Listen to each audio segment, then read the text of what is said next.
Okay, so interesting information about maintenance at this meeting, and so two quite useful abstracts were presented.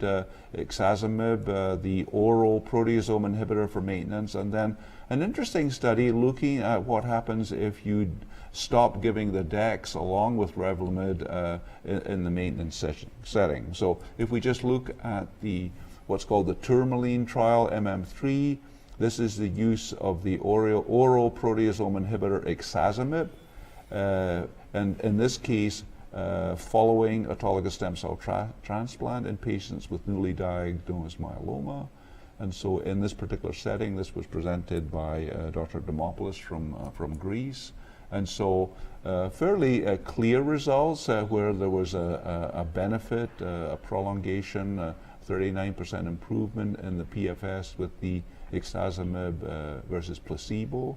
I think in terms of the absolute number of months, we have 26.5 months versus 21.3 months. So not a huge extension, but certainly statistically significant. And so people were interested and paying attention to that for sure.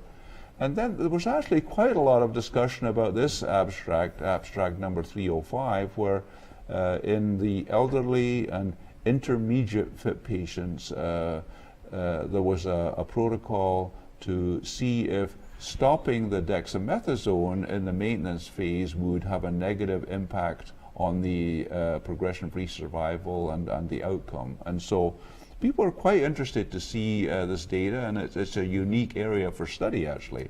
We haven't seen this before.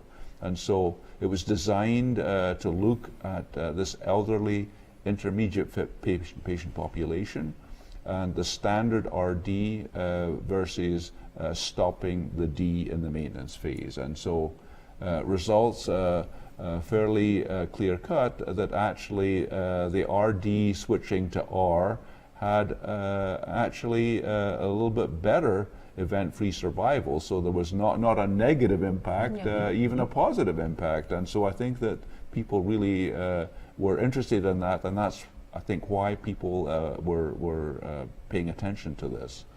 And so it just drew attention to kind of where are we with maintenance. These are a couple of new nuances to what we have available in our armamentarium. Obviously, we have meta-analysis data for the use of lenalidomide or Revlimid in maintenance. So now we have these data on ixazomib and information about dexamethasone. So maybe, Joe, you might want to comment first, sure, because I know that you were involved with the assessment of lenalidomide. Mm-hmm.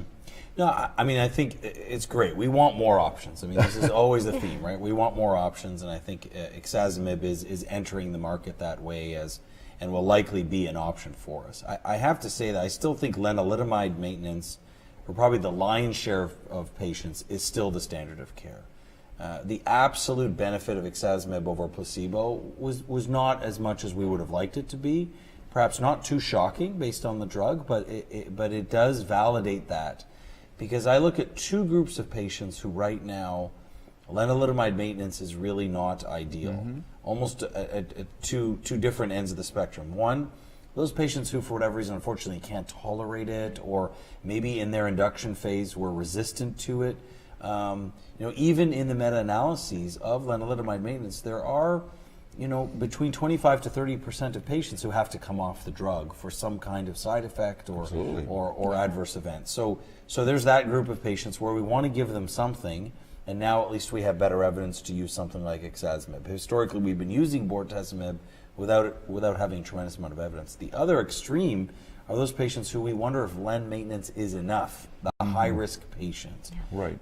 And not that this was this study to prove that, no, but this may give us at least a little bit more incremental evidence of saying, well, if ixazomib works and lenalidomide works, right, maybe in this group we can combine them together. Right, there was a lot of discussion about that, but we don't really have those data from this. Right.